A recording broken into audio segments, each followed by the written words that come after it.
c'est sûr qu'il y a eu des excès, des impunités qu'il est absolument légitime d'arrêter, mais vraiment, complètement. Et par contre, je trouve qu'on en fait beaucoup dans le sens inverse, quoi. Mais c'est vrai qu'il y a eu des excès.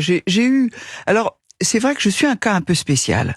C'est que une femme très intelligemment m'a dit effectivement, Annie, j'ai lu vos livres, je connais votre vie, je sais la manière dont vous avez réagi. Vous êtes une survivante et avec une résilience terrible comme ça. Elle me dit, je crois que excusez-moi, elle m'a dit, elle s'est excusée, elle m'a dit, je crois que vous ne pouvez pas comprendre. Parce que vous n'aviez pas de faille. Et effectivement, j'ai tourné avec notamment un acteur qui était un prédateur assez connu, et j'ai tourné des scènes terribles avec lui, à moitié à poil, où il est violence, etc. et tout, et il était, mais d'une correction, avec moi. Ah mais alors c'était, voilà, j'étais trop fort, j'étais inattaquable. Tout le monde est en train de chercher, évidemment, cet acteur que par délicatesse on ne citera peut-être pas.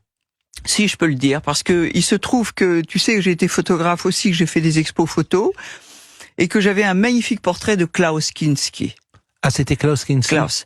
Oui. Et j'ai un magnifique portrait de lui, et j'ai appelé sa fille, tu sais, quand on fait une expo ou un bouquin, pour demander l'autorisation. J'ai eu Nastasia au téléphone, et quand elle m'a appris qu'il avait violé ses 2 filles, en se vantant que c'était la plus belle chose qui lui soit arrivée dans sa vie, j'ai dit à Nastasia, cette photo, je le regrette parce qu'elle est belle en tant que photographe, n'existe plus.